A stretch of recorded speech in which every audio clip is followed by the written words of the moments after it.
电影进我口，档次全都有。大家好，我是阿星，今天要给大家介绍的影片名字叫《双旗镇刀客》。故事发生在80年前的大漠西部，一个粗壮的汉子正在井边打水，突然来了2个骑马的蒙面人，向他打听一个叫一刀仙的人。壮汉摇头表示不知道，2个蒙面人就骑着马离开了。壮汉扭过头叫骂了几声。这时又有一个年轻的刀客提着桶过来，也要来井边打水。2人搭了几句话后，一见如故，相谈甚欢。壮汉坦诚相告自己是名震武林的沙里飞，年轻人孩哥对此并没有表示出惊讶。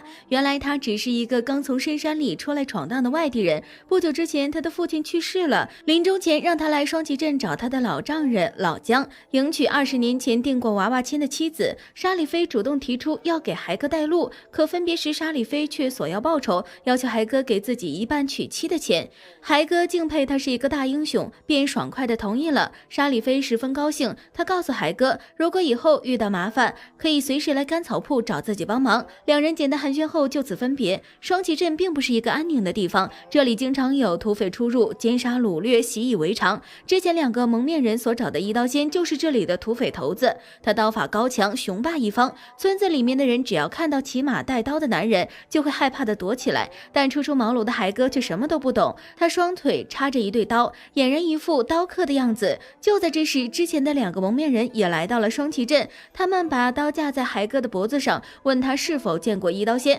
孩哥如实回答道没有。于是2人再次骑马离开。入夜已深，孩哥终于找到了老丈人的家。未婚妻好妹以为他是个叫花子，就将他拒之门外。第2天，好妹出来倒洗脸水，却被躺在门外的孩哥绊倒在地。老姜以为孩哥是故意倒茶的混小子，拿着棍子就要出来打他，孩哥一个机灵就跪到了地上，大喊着给老丈人磕头。就在这时，突然有人大喊一刀仙来了，所有人都慌忙地躲进家中，只有一直在寻找一刀仙的2位蒙面人从客栈中走了出来。原来他们2个人是来向一刀仙做挑战的。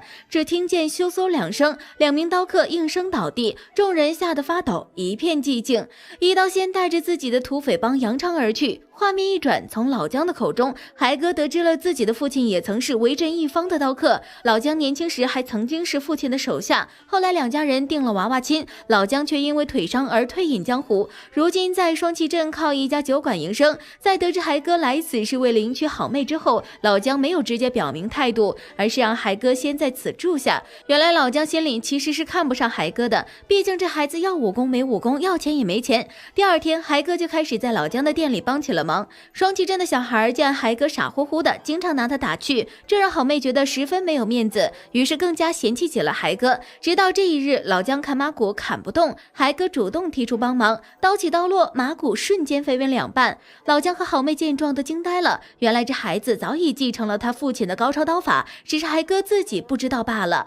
从此之后，好妹喜欢上了本领高强的孩哥，老姜也在日积月累中认可了孩哥。一天，一帮土匪来到老姜的酒馆里喝酒，一个土匪见好妹面容姣好，就将她拖出来调戏。老姜前去阻拦，但却无能为力。这下子孩哥可坐不住了，他拔出刀飞快出手，一阵刀光剑影之后，土匪直接栽倒在地，当场去世。这是孩哥第1次杀人，他十分害怕。老姜告诉他，死的这个人是一刀仙的弟弟，一刀仙绝对不会善罢甘休。为此，老姜连夜给好妹和孩哥举办了婚礼，然后叫他们一起离开双旗镇，远走高飞，再也不要回来。可没想到2人一出门就被村民团团围住，他们祈求孩哥不要离开，否则一刀仙来报仇的时候找不到人，就会大肆屠杀村民。在孩哥一筹莫展之际，他想起了沙里飞，于是决定找他帮忙。谁知这沙里飞就是一个骗子，整天打着行走江湖的英雄名号骗吃骗喝。他表面上答应着自己届时一定会现身，与孩哥共同对付一刀仙，实则只是为了打发走孩哥。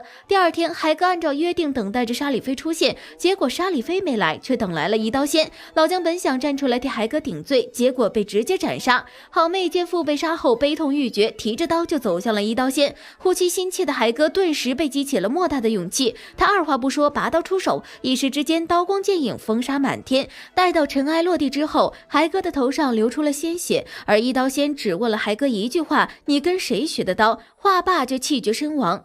故事的最后，孩哥带着好妹过上了浪迹天涯的侠客生活。这部影片从头到尾都没有眼花缭乱的绝妙招式，也没有复杂的儿女情仇，这只是一个少年从如弱到勇敢的成长，是爱情亲情的催化。好了，以上就是本期阿星谈电影，下期节目同样精彩，小伙伴们千万不要错过哦。